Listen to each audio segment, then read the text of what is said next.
আসসালামু আলাইকুম। আফরোজ খান মডেল স্কুলের অনলাইন ক্লাসের পক্ষ থেকে সকল অভিভাবক, শিক্ষার্থী এবং যারা এই ক্লাসটি দেখছেন সবাইকে আন্তরিক শুভেচ্ছা এবং অভিনন্দন।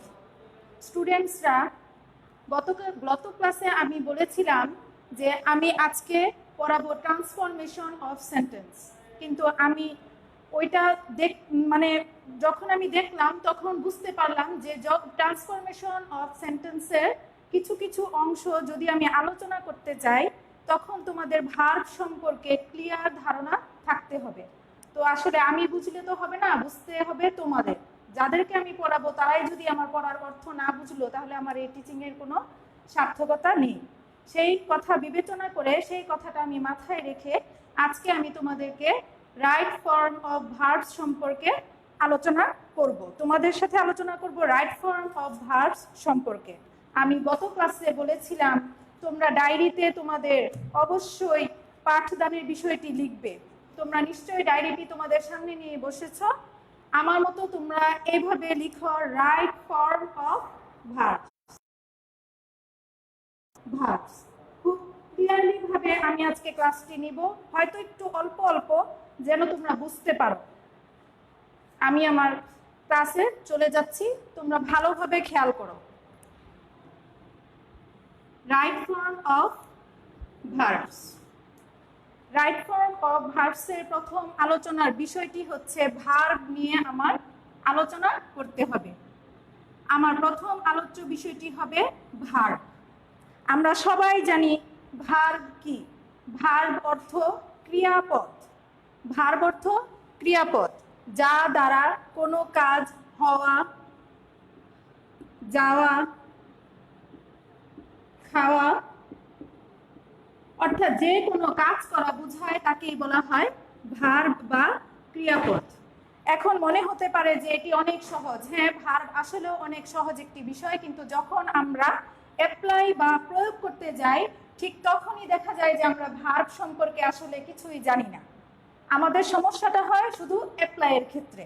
সেই জন্য যে আমরা যেন ক্লিয়ারলি ভাবে অ্যাপ্লাই করতে পারি, খুঁটিনাটি সব বিষয় সম্পর্কে আমাদের ভার্বের উপর ধারণা থাকতে হবে। সেজন্য আমি একদম মূল যে বেসিক যে জিনিসগুলা সেখান থেকে আমি শুরু করছি। ভার্ব অর্থ ক্রিয়া বা কাজ করা, যা দ্বারা কোনো কিছু হওয়া, যাওয়া, খাওয়া, যাই বুঝাক না কেন কোনো কিছু করা বোঝায়, সেটাকেই বলা হবে ভার্ব বা ক্রিয়াপদ। ভার্ব প্রধানত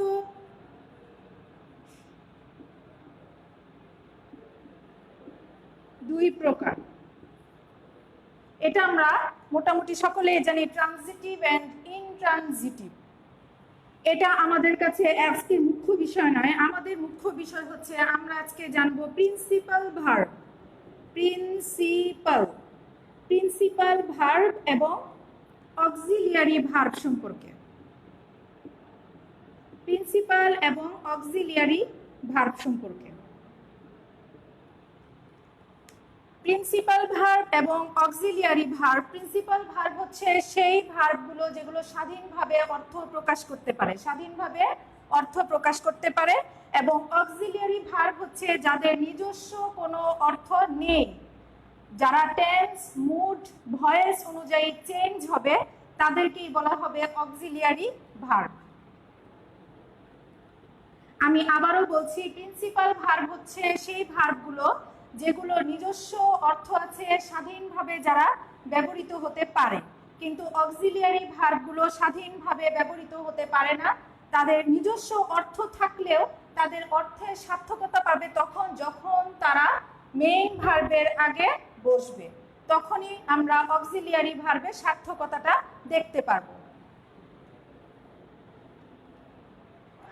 এখন অক্সিলিয়ারি ভার্বগুলাই আমাদের রাইট ফর্ম অফ ভার্বসের প্রায় 50% অক্সিলিয়ারি ভার্বের উপরেই নির্ভর করবে, কারণ অক্সিলিয়ারি ভার্ব দ্বারাই মেইন ভার্বগুলো পরিবর্তন হবে। অক্সিলিয়ারি ভার্ব দুই ধরনের আছে। একটি হচ্ছে primary auxiliary,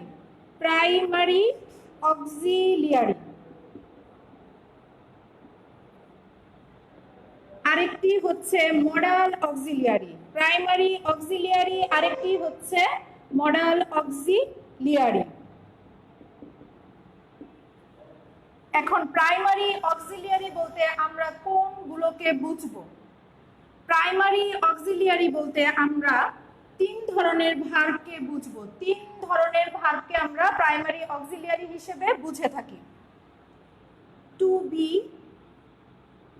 number 2 to have, number 3 to do. আমি আবারও বলছি, প্রাইমারি অক্সিলিয়ারি হিসেবে আমরা বুঝে থাকি 3 ধরনের ভার্বকে। Number 1 to be, number 2 to have, number 3 to do. To be ভার্বের ক্ষেত্রে আমরা দেখতে পারি am, is, are, was, were, shall, will, shall, will. To হ্যাভের বেলায় আমরা দেখতে পাই have, has, had. Have, has এবং হ্যাড 3টি। টু ডু এর বেলায় আমরা দেখতে পাই do, did, done. Do, did এবং ডান, এই 3টি হচ্ছে আমার প্রাইমারি অক্সিলিয়ারি। প্রাইমারি অক্সিলিয়ারি খুবই গুরুত্বপূর্ণ একটি বিষয় রাইট ফর্ম অফ ভার্বস এর জন্য, কারণ রাইট ফর্ম অফ ভার্বসটাই পুরোটাই তোমার নিয়ন্ত্রিত হবে, আমার কন্ট্রোল করতে হবে ভার্ব দ্বারা।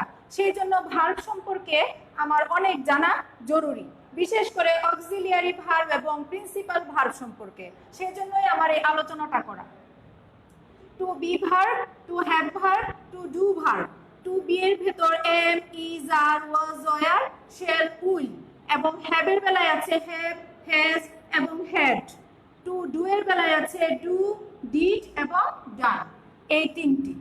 এখন আমি বুঝাবো অক্সিলিয়ারি ভার্ব সম্পর্কে।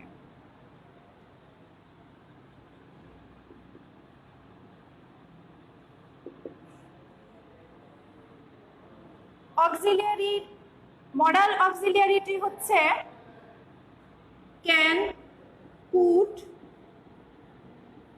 মে, might, shall, should, will, would এবং আরো রয়েছে ought to, ought to, need এবং ডেয়ার, নিড অ্যান্ড ডেয়ার। এগুলো হচ্ছে আমার মডাল অক্সিলিয়ারি। আমি আবারও বলছি, can, could, may, might, shall, should, will, would, ought to, need and dare. এগুলো হচ্ছে আমাদের মডাল অক্সিলিয়ারি।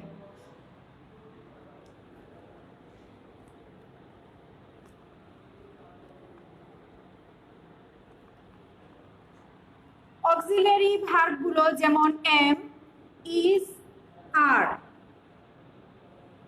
কোথাও কোথাও এগুলো আমাদের অক্সিলিয়ারি হিসেবে ব্যবহৃত হয়, আবার কোথাও কোথাও আমাদের এগুলা মেইন ভার্ব হিসেবে ব্যবহৃত হয়। কখন আমরা এগুলো মেইন ভার্ব হিসেবে দেখব? কখন আমরা এগুলো মেইন ভার্ব হিসেবে দেখব? যখন একজনের পরিচয় বোঝাবে, যখন কোনো পরিচয়, কোনো ব্যক্তি বা বস্তুর পরিচয়, অবস্থান, রূপ, রং, দোষ, গুণ ইত্যাদি বুঝাবে। মানে একটি জিনিসের বা যে কোনো একটি বিষয়ের যদি পুরোটা পরিচয় উঠে আসে, সেই ক্ষেত্রে আমরা বুঝবো যে এই অক্সিলিয়ারিটি তখন আর অক্সিলিয়ারি থাকবে না, তখন সেটি হয়ে যাবে আমাদের মেইন ভার্ব। আমি এক্সাম্পল লিখছি, তোমরা এটি আগে বুঝবে, এরপর তোমাদের এক্সারসাইজ বুকে তুলবে।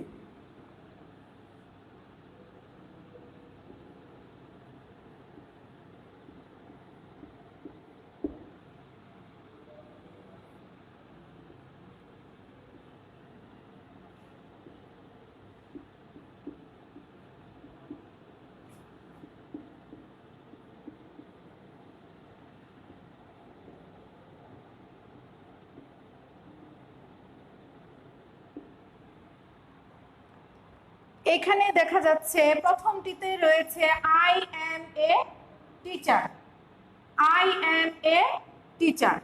তারপরেরটিতে দেখা যাচ্ছে the headmaster is in the classroom.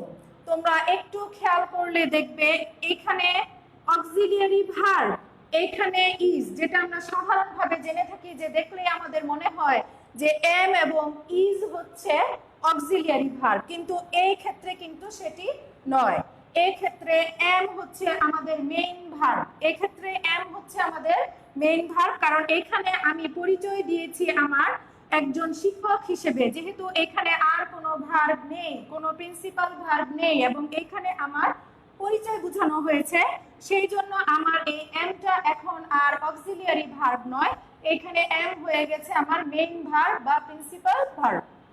আর এই ক্ষেত্রে দ্বিতীয় এক্সাম্পলে, সেকেন্ড এক্সাম্পলে আমরা দেখতে পাচ্ছি the headmaster is in the classroom, the headmaster is in the classroom. শিক্ষক কোথায় আছেন? শিক্ষক, প্রধান শিক্ষক আছেন ক্লাসরুমে, প্রধান শিক্ষক আছেন ক্লাসরুমে। যেহেতু এখানে অবস্থান বুঝাচ্ছে, আমি আগেই বলেছিলাম যদি কোনো ব্যক্তি বা বস্তুর পরিচয়, দোষ, গুণ, অবস্থান ইত্যাদি যদি প্রকাশ করা হয় সেক্ষেত্রে সেটা হয়ে যাবে আমাদের প্রিন্সিপাল ভার্ব, তখন অক্সিলারি ভার্বগুলো আমাদের হয়ে যাবে principal verb. The headmaster is in the classroom, প্রধান শিক্ষক শ্রেণীকক্ষে আছেন। তাহলে এইখানে ইজটা হবে আমার মেইন ভার্ব, অবস্থান বোঝানো হয়েছে সেই জন্য হবে মেইন ভার্ব। আমার মনে হয় অনেকে এটা জানতো, কিন্তু অনেকেই জানতো কিন্তু ক্লাসে যখন কোনো কিছু জিজ্ঞেস করি তখন দেখা যায় যে মানে হাত উঠে, তখন হাত উঠে একটা কি দুইটা, ওই যখন আবার একজন বা দুইজনকে জিজ্ঞেস করি তখন দেখি হাত আবার একটা কমে যায় আরেকটা থাকে, যখন ওই একজনকে জিজ্ঞেস করি তখন আর সে বলতে পারে না। সেই জন্যই আমার এতটুকু বোঝানো, যেন ক্লিয়ারলি ভাবে ভার্ব তোমাদের থাকে। আমি আরেকবার বলছি, যখন কোনো অক্সিলিয়ারি ভার্বের পরে মেইন থাকবে না, অক্সিলিয়ারি ভার্বের পরে কোনো মেইন ভার্ব থাকবে না, এবং যখন এটি দ্বারা পরিচয়, দোষ, গুণ ইত্যাদি বুঝাবে সেই ক্ষেত্রে আমার সেটি অক্সিলিয়ারি ভার্ব নয়, সেটি হয়ে যাবে আমার main verb. I M a teacher, এখানে এম হচ্ছে main verb. The headmaster is in the classroom, এখানে ইজ হচ্ছে আমার main verb, not auxiliary verb.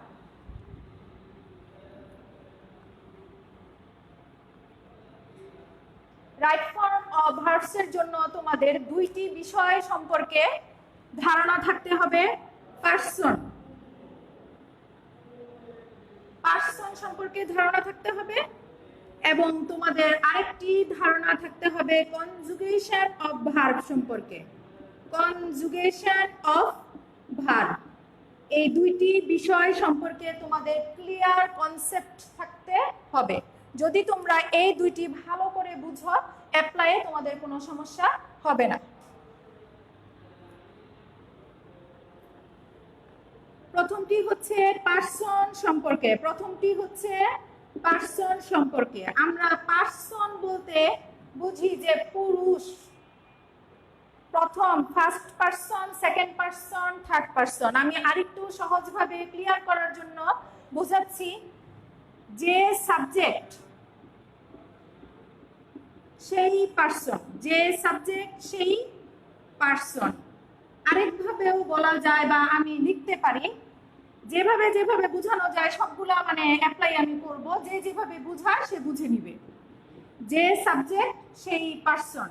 আমি এখন আরেকভাবে যদি পার্সনের সংজ্ঞাটি দিতে যাই তাহলে এরকম আসবে, যে সেন্টেন্সে সক্রিয় থাকে, মানে অ্যাক্টিভ থাকে, যে সেন্টেন্সে সক্রিয় থাকবে বা কাজ করবে, সক্রিয় থাকবে বা কাজ করবে সেই সাবজেক্ট। আমি আবার বলছি, যে সাবজেক্ট সেই পার্সন।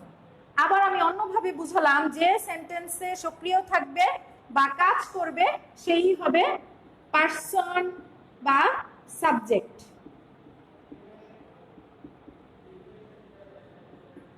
আমরা গতানুগতিকভাবে আমরা গ্রামার বইগুলোতে আমরা দেখেছি যে পার্সন 3 প্রকার, first person, second person, third person. অনেকে আবার কবিতার মতো শিখে থাকে, কিন্তু আসলে কবিতার মতো শিখলে সেটা কবিতাই থাকবে, সেটা আর প্রয়োগ করা যায় না, সেটা আর প্রয়োগ করা যাবে না। তো যখন শিখবে তখন একটু এক্সপ্লেনেশন সহকারে, ব্যাখ্যা সহকারে মাথার মধ্যে যদি তুমি সেট আপ করো, তাহলে এটা কিন্তু থেকে যাবে। যে সাবজেক্ট সেই পার্সন, অথবা যে সেন্টেন্সে সক্রিয় থাকবে অর্থাৎ অ্যাক্টিভ থাকবে বা কাজ করবে, সেন্টেন্সের কাজটি যে করবে সেই হবে তোমার সাবজেক্ট বা পার্সন।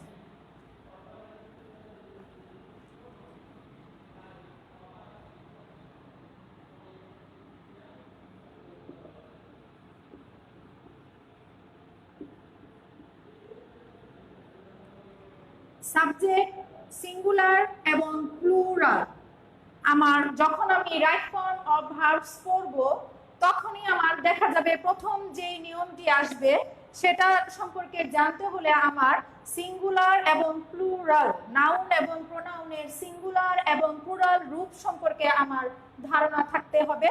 তো আমি এতগুলো না পড়িয়ে আমি শুধু যেগুলো তোমাদের বেশি মানে সবসময় ইউজুয়ালি প্রয়োজন পড়ে সেটির উপর আমি একটু আলোকপাত করব। সাবজেক্ট আই, এটি হচ্ছে সিঙ্গুলার। প্লুরাল ফর্ম হবে উই, প্লুরাল ফর্ম হবে উই, প্লুরাল হবে উই। সাবজেক্ট এখানে আই, এটার ফর্ম হচ্ছে সিঙ্গুলার। যখন প্লুরাল হবে আই থেকে হয়ে যাবে উই, আই থেকে হয়ে যাবে উই, উই হচ্ছে প্লুরাল এবং সিঙ্গুলার হচ্ছে আই।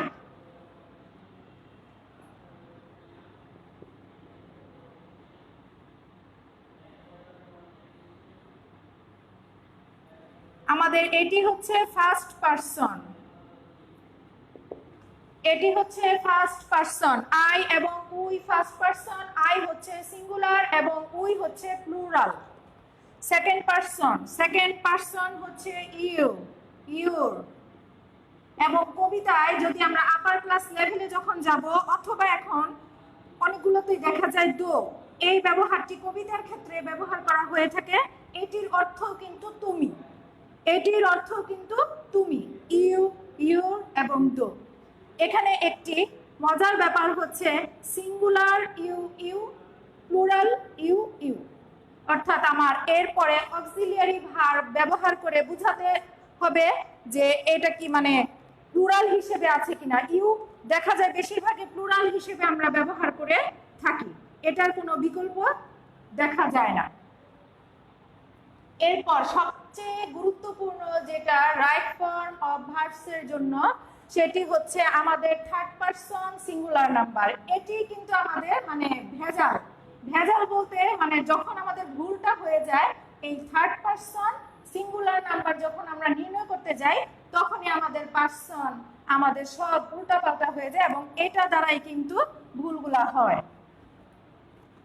ফার্স্ট পারসন সেকেন্ড পারসনের বেলায় এটা তেমন একটা ভুল হয় না, সেজন্য থার্ড পারসনের নিয়মটি ভালো করে খেয়াল করো। থার্ড পারসন অর্থাৎ বাংলাতে যেটাকে আমরা বলে থাকি নাম পুরুষ, নাম পুরুষ যেটাকে বলে থাকি তার নামে বোঝা যাচ্ছে মানে বোঝা যাচ্ছে রয়েছে। একটু খেয়াল করে মনে রাখবে যে থার্ড পারসন মানে নাম পুরুষ, তার মানে বুঝতে হবে যে এখানে মানুষের নাম বা কোনো জন্তু জানোয়ার প্রাণী যাই হোক না কেন কোনো বস্তু সবকিছুর নামকে নাম পুরুষ বুঝাবে। Third person he, she, it, they, he, she, it, they এবং যে কোনো নাম, যে কোনো নাম, যে কোনো, যেমন আমি,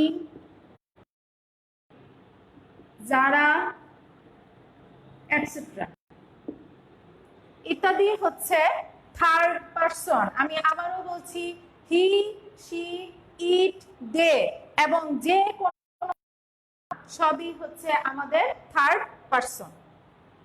আমার মনে হয় যে তোমরা যদিও তোমাদের আমার মেইন ভার্ব বা প্রিন্সিপাল ভার্ব হিসেবে, মেইন ভার্ব হিসেবে বা অক্সিলিয়ারি ভার্ব হিসেবে কখন am is are ব্যবহার করা হয়েছিল এটি তোমাদের মনে আছে, তোমরা এটি সবসময় তোমাদের মানে খেয়াল রাখতে হবে।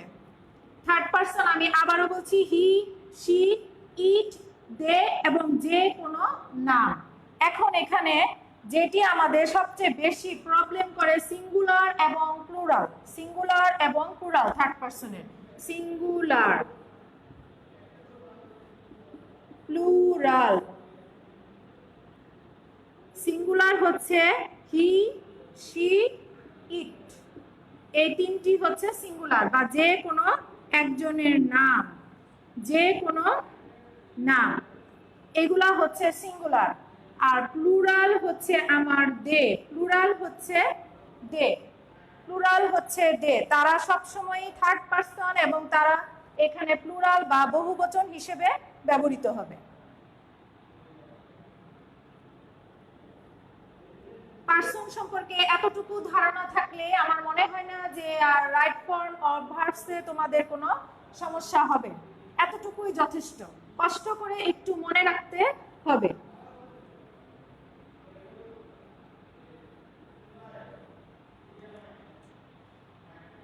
এখন আমি প্রিন্সিপাল ভার্ব বা কনজুগেশন অফ ভার্ব যেটাকে বলে সেই সম্পর্কে তোমাদেরকে একটু বলবো। এটা সম্পর্কে ধারণা অবশ্যই রাখতে হবে। কনজুগেশন অফ ভার্ব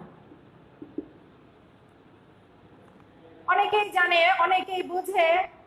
এগুলো কনজুগেশন অফ ভার্বটাকে এক একজন এক এক ভাবে চিনে। যদি বলি কনজুগেশন অফ ভার্ব কোনটি, তখন বলে ম্যাডাম প্রেজেন্ট, পাস্ট এবং পাস্ট পার্টিসিপল যেটা সেটাই হচ্ছে ম্যাডাম কনজুগেশন অফ ভার্ব। সংজ্ঞাগুলি এইভাবে আর কি দেয়। আবার অনেকে বলে যে ম্যাডাম যেখানে আমাদের স্ট্রং ভার্ব থাকে এবং উইক ভার্ব থাকে, যেখানে আমাদের স্ট্রং এন্ড উইক ভার্ব থাকে সেটাই আমাদের কনজুগেশন অফ ভার্বস। আসলেও কি ঠিক তাই? আমরা আসলে জানি না যে কনজুগেশন অফ ভার্বটা সংজ্ঞাটা কি, ডেফিনিশনটা কি। কনজুগেশন অফ ভার্ব হচ্ছে ভার্বের রূপগত পরিবর্তন, ভার্বের রূপগত পরিবর্তন। যদি আগে না জেনে থাকো আমি আজকে বলছি যেন এটা সব সময় মনে থাকে, সেই জন্য ভালো করে খেয়াল করো।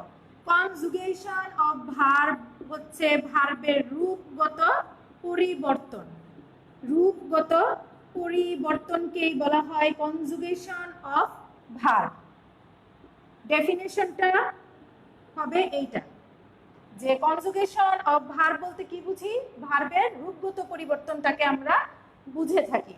এখন এই রূপগত পরিবর্তনের ক্ষেত্রে যখন আমরা যাব তখন দুইটি কাইন্ড, দুইটি প্রকারভেদ আমরা দেখতে পাবো।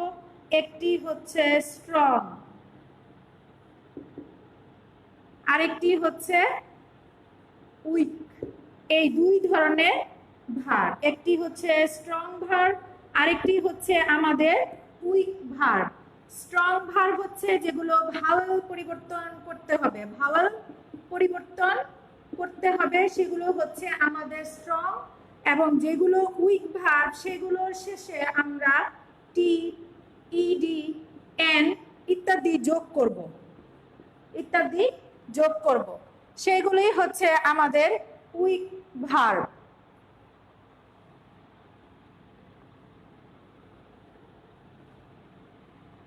আমি আবারও বলছি, কনজুগেশন অফ ভার্ব বলতে আমরা সেই রূপটাকে বুঝি যেখানে ভার্বের রূপগত পরিবর্তন হবে। এখন ভার্বের রূপগত পরিবর্তন বলতে আমি বুঝালাম যে হয়তো স্ট্রং ভার্বের ক্ষেত্রে অভ্যন্তরীণ ভাওয়েলের পরিবর্তন হবে, আরেকটা বুঝিয়েছি যে উইক ভার্বের ক্ষেত্রে ভার্বের শেষে আমার ডি, টি, ইডি ইত্যাদি, এন ইত্যাদি যোগ করতে হবে। কিন্তু এখানে আরেকটা জিনিস আমার ক্লিয়ার করা প্রয়োজন। প্রেজেন্ট, পাস্ট, পাস্ট পার্টিসিপল আমি উদাহরণ দিয়ে, এক্সাম্পল দিয়ে আমি দেখাচ্ছি। নো, নো অর্থ জানা, knew, know, knew, known, know, knew, known.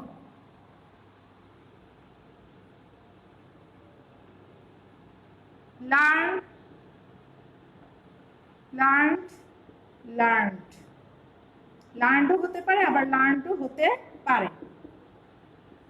এই যে পরিবর্তনগুলা, এগুলাই আমাদের স্ট্রং ভার্ব এবং উইক ভার্বের ক্ষেত্রে আমরা এগুলাই পেয়ে থাকি।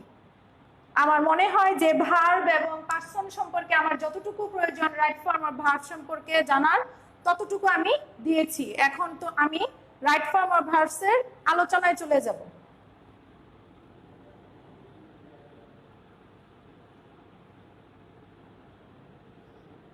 রাইট ফর্ম অফ ভার্বস এর ক্ষেত্রে আমার টেন্সের ব্যবহার জানা খুবই জরুরি। টেন্সের ব্যবহারটা জানা আমার খুবই জরুরি। তো আমরা মানে যেটা দেখে থাকি, আমরা সবাই জানি টেন্স প্রধানত 3 প্রকার, এরপরে আবার প্রতিটা রয়েছে 4টি করে ভাগ। আবার নামও আমাদের অনেকের মুখস্থ, আবার অনেকের মুখস্থ না, কিন্তু যখন আমরা দেখি, জিজ্ঞেস করি কোনটা প্রেজেন্ট ইনডিফিনিট, কোনটি কন্টিনিউয়াস, কোনটি পারফেক্ট, তখন বাচ্চারা এইগুলো, স্টুডেন্টসরা দেখা যায় যে এগুলো নিয়ে একটা মানে কনফিউশনে পড়ে যায়, কারণ তোমাদের স্ট্রাকচারটা ক্লিয়ারলি তোমাদের থাকে না। স্ট্রাকচারটা তোমরা ক্লিয়ারলি ভাবে মনে রাখার জন্য তোমরা পড়ো না, খুব ক্লিয়ারলি ভাবে স্ট্রাকচার সম্পর্কে ধারণা থাকতে হবে। রাইট ফর্ম অফ ভার্বস এর ক্ষেত্রে আমি একই সাথে টেন্স এবং রাইট ফর্ম অফ ভার্বস আমার কিন্তু দুইটাই চলবে, একটু বুদ্ধি করে কিন্তু বুঝিয়ে নিতে হবে। আমি কিন্তু দুইটি একসাথে পড়িয়ে ফেলবো, টেন্স এবং রাইট ফর্ম অফ ভার্বস দুইটি একই সাথে কিন্তু চলবে। কখন আমরা প্রেজেন্ট সিম্পল, প্রেজেন্ট সিম্পল ব্যবহার করব, কখন আমরা প্রেজেন্ট সিম্পল ব্যবহার করব? এখন প্রেজেন্ট সিম্পল হচ্ছে যা দ্বারা, যে টেন্স দ্বারা, যে টেন্স দ্বারা বর্তমানের বা সাধারণ, বর্তমানের বা সাধারণ কোনো কাজ বোঝায়, সাধারণ কোনো কাজ বুঝায়, তাকে বলা হবে প্রেজেন্ট সিম্পল বা প্রেজেন্ট ইনডিফিনিট, ইনডিফিনিট। যে টেন্স দ্বারা বর্তমানের বা সাধারণ কোনো কাজ বোঝায়, সেক্ষেত্রে আমরা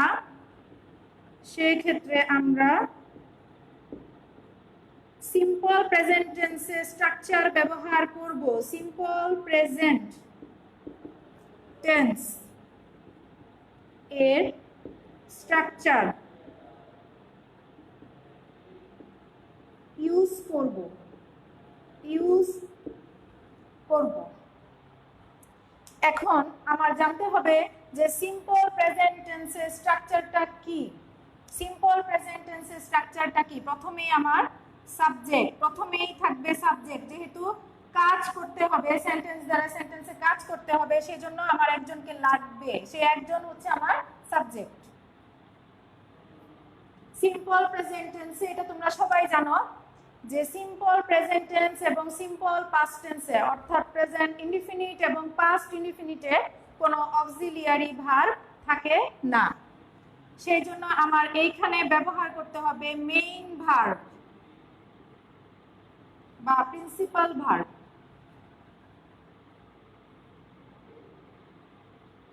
মেইন ভার্বের স্টেম ফর্ম, স্টেম ফর্ম অর্থাৎ যেটি মূল যে ক্রিয়াটি থাকবে, প্রথমে কনজুগেশন অফ ভার্বের প্রথমে দেখতে পাবে যে প্রেজেন্ট, তারপর আছে পাস্ট, এরপর আছে আমাদের পাস্ট পার্টিসিপল। তো আমাদের প্রথমে যেটি রয়েছে প্রেজেন্ট স্টেম ভার্ব, সেটাকে বলা হয়, সেটা আমাদের এই প্রেজেন্ট ইনডিফিনিটের ক্ষেত্রে ব্যবহার করতে হবে। সাবজেক্ট মেইন ভার্বের স্টেম ফর্ম প্লাস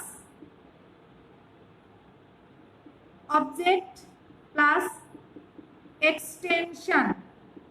আমি অবজেক্ট না লিখে আমার মনে হয় এক্সটেনশন লিখাটাই ভালো। এক্সটেনশন অর্থ সেন্টেন্সের বর্ধিত অংশ যেটা, সেটাকে বলা হয় এক্সটেনশন।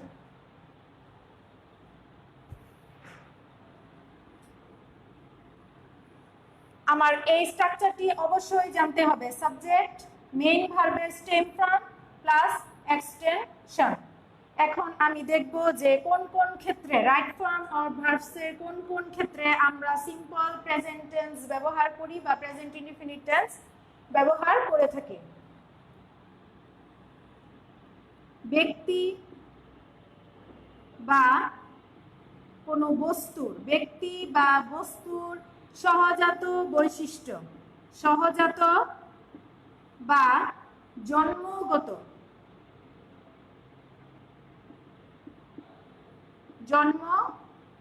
বৈশিষ্ট্য যদি বুঝায়, জন্মগত বৈশিষ্ট্য যদি বুঝায়,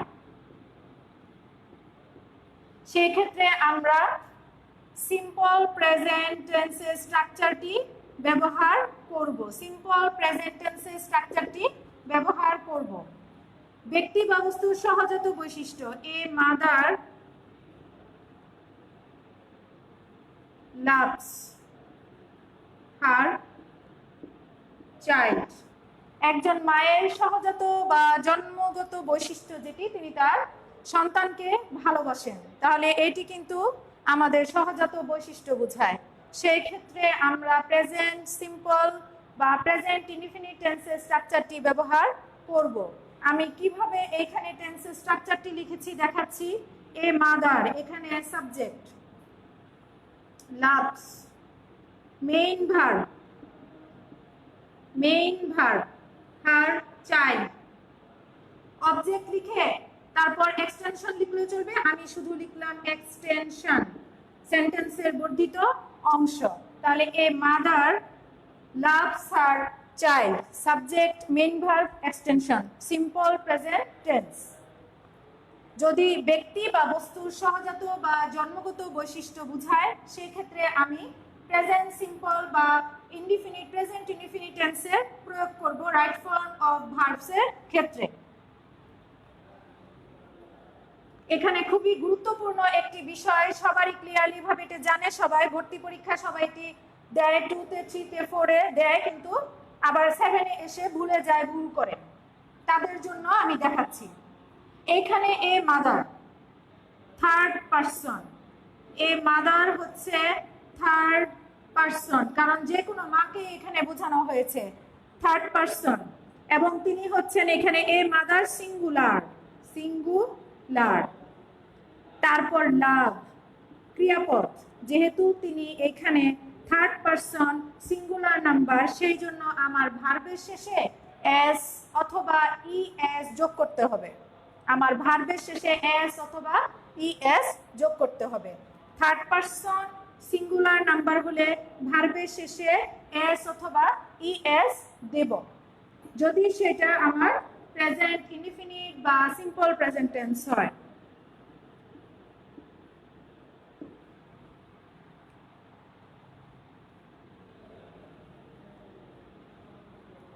তাহলে 1 নম্বর নিয়মটি আমরা দেখতে পারলাম যে ব্যক্তি বা বস্তুর যখন সহজাত বৈশিষ্ট্য বুঝাবে, ব্যক্তি বা বস্তুর যখন সহজাত বৈশিষ্ট্য বুঝাবে, তখন সেই ক্ষেত্রে আমরা সিম্পল প্রেজেন্ট বা প্রেজেন্ট ইনডিফিনিট টেন্সের স্ট্রাকচারটি ব্যবহার করব। এখানে third person singular number, loves her child, a mother loves her child. তাহলে আমরা বুঝতে পারলাম। অবশ্যই ভালোভাবে খেয়াল করবে, যদি থার্ড পারসন সিঙ্গুলার নাম্বার হয়, সেক্ষেত্রে আমরা ভার্বের শেষে এস বা ইএস যোগ করব।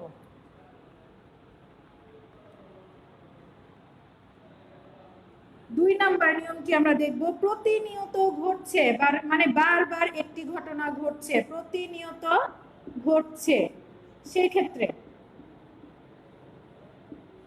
প্রতিনিয়ত ঘটছে, সেক্ষেত্রে আমরা প্রেজেন্ট ইনডিফিনিট বা সিম্পল প্রেজেন্ট টেন্স ব্যবহার করব।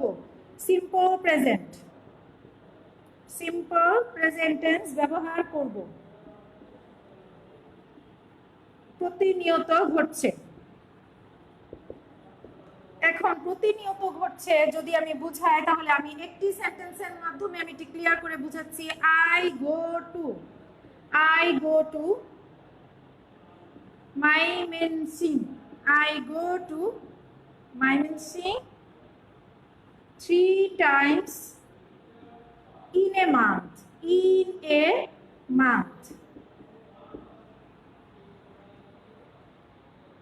আরেকটি সেন্টেন্স লিখছি, I usually play cricket. I usually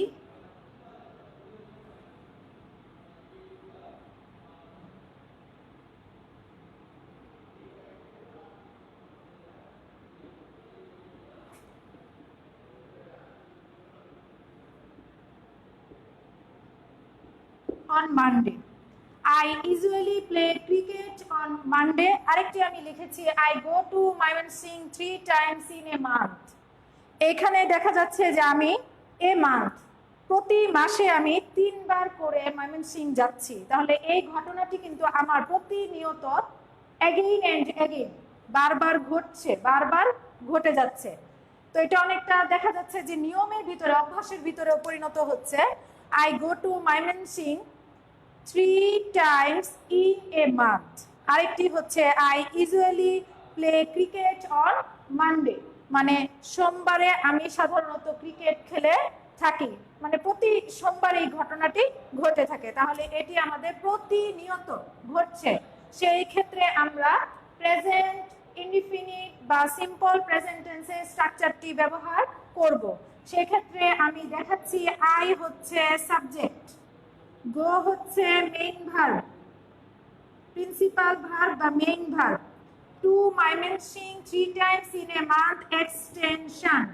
extension সেন্টেন্সের এক্সটেনশনকৃত অংশ, subject, principal verb, extension.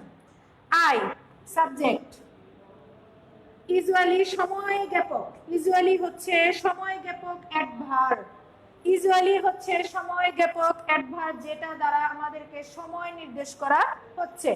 Play cricket on Monday, মানে আমি সাধারণত সোমবারে ক্রিকেট খেলে থাকি, এটি আমার প্রতি সোমবারের ঘটনা, প্রতিনিয়ত প্রতি সোমবারে ঘটছে। তাহলে I usually play cricket on Monday, প্রতিনিয়ত ঘটছে, সেক্ষেত্রে সিম্পল প্রেজেন্ট টেন্স ব্যবহার করতে হবে।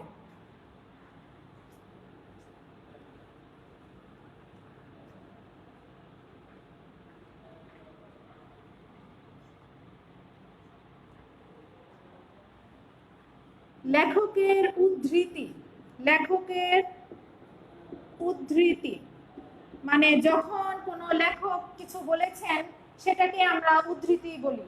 কোনো লেখক কখনো কিছু বলেছেন সেক্ষেত্রে কিন্তু আমরা লেখকের উদ্ধৃতি বলি সেটাকে। লেখকের উদ্ধৃতি বুঝাতে অথবা প্রভার্ব, অথবা প্রভার্ব, প্রবাদ বাক্য যেটাকে বলে, প্রবাদ বাক্য, এই দুটি ক্ষেত্রে আমরা সিম্পল প্রেজেন্ট টেন্স ব্যবহার করব। এই দুটি ক্ষেত্রে আমরা সিম্পল প্রেজেন্ট টেন্স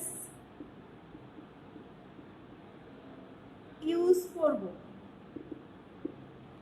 আমি আবারও বলছি, লেখকের উদ্ধৃতি বুঝাতে অথবা প্রভার্ব, প্রবাদ বাক্য, সিম্পল প্রেজেন্ট টেন্স ইউজ করব।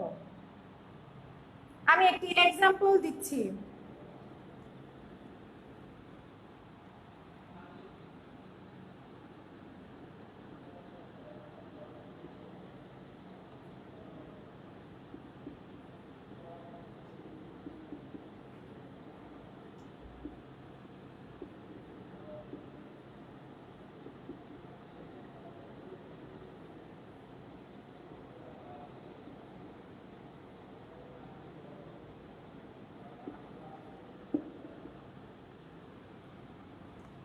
আমি এক্সাম্পলে লিখেছি, Keats says a beauty of thing is joy forever. A beauty of thing is joy forever. এখানে বলা হয়েছে কিডস হচ্ছেন একজন ইংরেজ কবি, কিডস হচ্ছেন একজন ইংরেজ কবি। তিনি বলেছেন, সেজ, তিনি বলেছেন, যদিও অনেক আগে বলেছেন, কিন্তু আমরা লেখক বা কারো যখন উদ্ধৃতি আমরা দেখবো বা পড়বো, তিনি তখনও আমাদের মাঝে আছেন। যেহেতু তার কথাটি আমাদের মাঝে আছে, তাহলে আমরা তাকে এখনো বর্তমান ধরে নিব। সেই জন্য আমরা এখানে সিম্পল প্রেজেন্ট টেন্সের ব্যবহার থার্ড পারসন সিঙ্গুলার নাম্বার হলে ভার্বের শেষে এস অথবা ইএস যুক্ত করতে হবে। যেহেতু কিডস বলেছেন, সেই জন্য কিডস সেজ এস যুক্ত করতে হবে। তার প্রবাদ বাক্যটি মানে তার যে উদ্ধৃতি, উদ্ধৃতিটি হচ্ছে, a beauty of things is joy forever. তাহলে আমরা দেখতে পাচ্ছি উদ্ধৃতির ক্ষেত্রেও আমাদের সিম্পল প্রেজেন্ট টেন্সের স্ট্রাকচারটি ব্যবহার করতে হবে। সাবজেক্ট, এখানে ভার্ব সে, ভার্বের শেষে যেহেতু থার্ড পারসন সিঙ্গুলার নাম্বার সেই জন্য আমি এস যুক্ত করলাম। তাহলে যখন কোনো লেখকের উদ্ধৃতি বা প্রবাদ বাক্য বোঝাবে সেই ক্ষেত্রে আমরা থার্ড পারসন সিঙ্গুলার নাম্বারের ক্ষেত্রে ভার্বের শেষে এস অথবা ইএস যুক্ত করব এবং এখানে সিম্পল প্রেজেন্ট টেন্সের স্ট্রাকচারটি আমরা খেয়াল করব।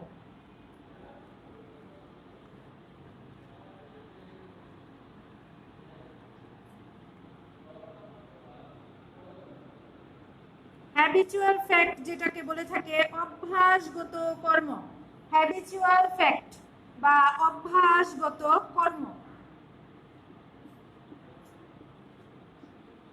হ্যাবিচুয়াল ফ্যাক্ট যেটা আমাদের অভ্যাসকে বোঝায় সেই ক্ষেত্রে আমরা সিম্পল প্রেজেন্ট টেন্স ব্যবহার করব। যেমন I get up 6 o'clock every morning. Every morning মানে আমি প্রতিদিন সকাল 6টায় ঘুম থেকে উঠি, আমি প্রতিদিন সকাল 6টায় ঘুম থেকে উঠি, এটা হচ্ছে আমার হ্যাবিচুয়াল ফ্যাক্ট মানে অভ্যাসগত কর্ম। তাহলে বুঝতে পারলাম যে অভ্যাসগত কর্ম যদি বোঝায় সেই ক্ষেত্রে আমাদের সিম্পল প্রেজেন্ট টেন্সের structure subject, principal, verb, extension এই স্ট্রাকচারটি ব্যবহার করতে হবে।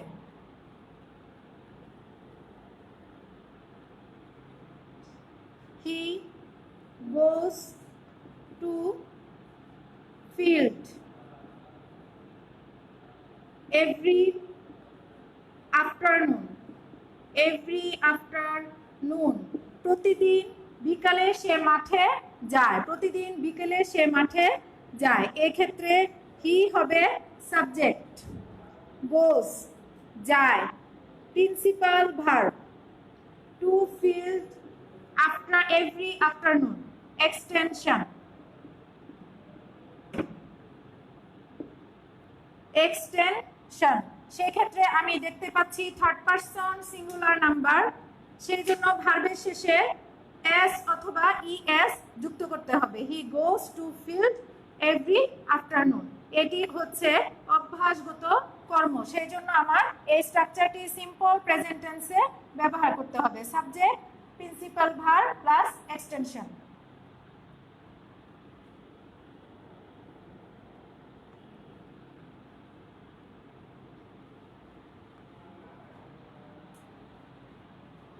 আমরা এই রুলটি সবাই আমরা জানি যে চিরন্তন সত্য যেটা সেই ক্ষেত্রে আমাদের সিম্পল প্রেজেন্ট টেন্স ব্যবহার করতে হয়। চিরন্তন সত্য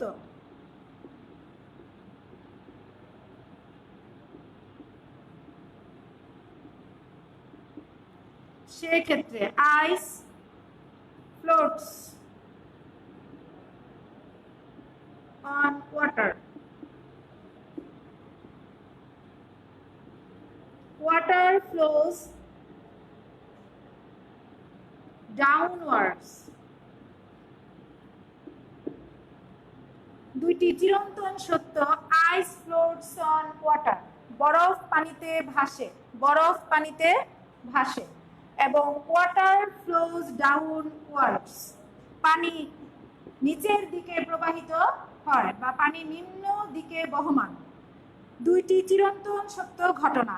তো চিরন্তন সত্য যখন বোঝাবে আরো অনেকগুলো রয়েছে। The earth moves round the sun,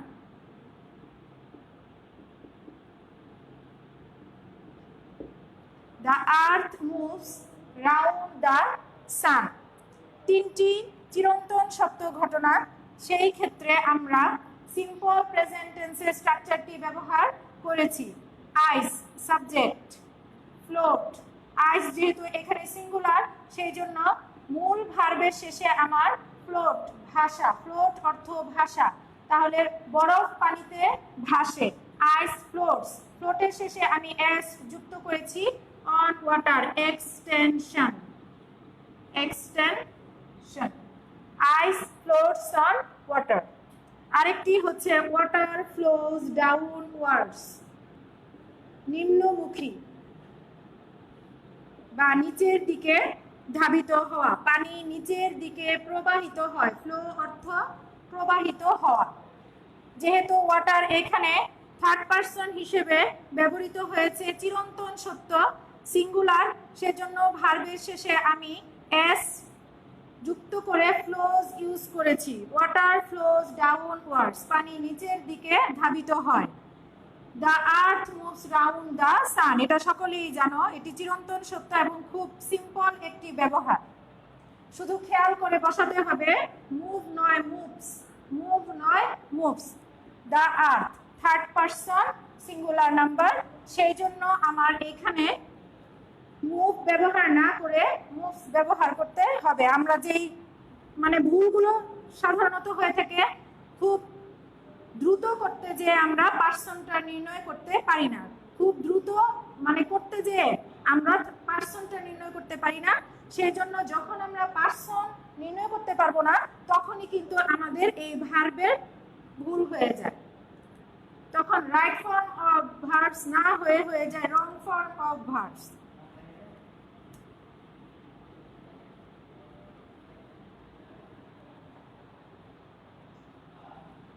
imperative সেন্টেন্সের ক্ষেত্রে, ইম্পারেটিভ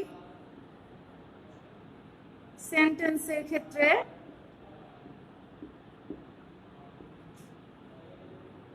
অলওয়েজ আমরা প্রেজেন্ট সিম্পল টেন্স ব্যবহার করব। আমি আবারও বলছি, ইম্পারেটিভ সেন্টেন্সের ক্ষেত্রে অলওয়েজ আমরা প্রেজেন্ট সিম্পল টেন্স ব্যবহার করব।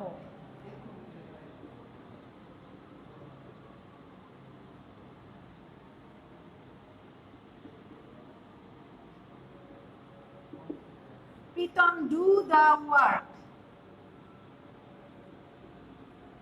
লেটস গো, এই ক্ষেত্রে আমরা দুটি প্রিন্সিপাল ভার্ব ব্যবহার করেছি।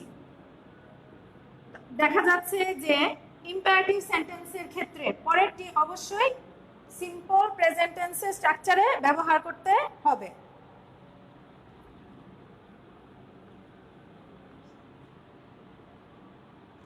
যখন আমরা উপলব্ধি কোনো কিছু অনুভব করি, সেই ক্ষেত্রে আমরা উপলব্ধির ক্ষেত্রে, অনুভবের ক্ষেত্রে আমরা সিম্পল প্রেজেন্ট টেন্সের স্ট্রাকচারটি ব্যবহার করব। উপলব্ধির ক্ষেত্রে যেমন টেস্ট, কোনো কিছুর স্বাদ নেওয়া, হেয়ার, কোনো কিছু শুনতে পাওয়া, স্মেল, কোনো কিছুর গন্ধ নেওয়া, সি, কোনো কিছু দেখা ইত্যাদিকে বলা হয় উপলব্ধি বা অনুভব করা। সেই ক্ষেত্রে আমরা সিম্পল প্রেজেন্ট টেন্স ব্যবহার করব। দ্য রোজ স্মেল সুইট, গোলাপের গন্ধ মিষ্টি। দ্য হানি টেস্টস সুইট, মধুর স্বাদ মিষ্টি বা মধু খেতে মিষ্টি। এখানে আমরা স্মেল, গন্ধ নেওয়া, এটি হচ্ছে আমাদের অনুভূতি বা উপলব্ধি করা। টেস্ট, স্বাদ নেওয়া, এটি হচ্ছে অনুভব বা উপলব্ধি করা। সেই ক্ষেত্রে আমরা প্রেজেন্ট সিম্পল টেন্সের structure, subject, principal verb, third person singular, the rose, সেই জন্য আমি অ্যাজ যুক্ত করেছি। The rose smells sweet, the honey Madhu, টেস্টেস as যুক্ত করেছি সুইট।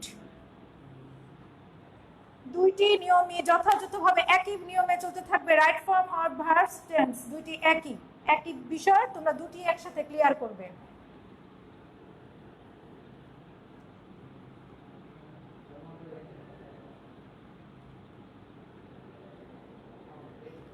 তাহলে আমি যে জিনিসগুলো আলোচনা করলাম সেগুলা রাইট ফর্ম অর ভার্বসের ক্ষেত্রে সিম্পল প্রেজেন্ট টেন্সের স্ট্রাকচারে করতে হবে। আর একটু সহজভাবে বোঝার জন্য একটি সংক্ষিপ্ত স্ট্রাকচার আমি দিব, সবাই লিখো।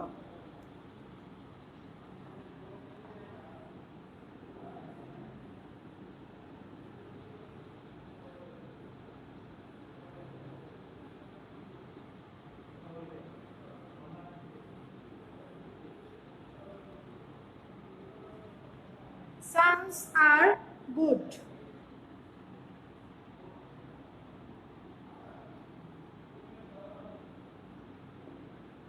Sometime, ইউতে usually. usually এর বাংলা অর্থ হচ্ছে সচরাচর, এনতে নরমালি।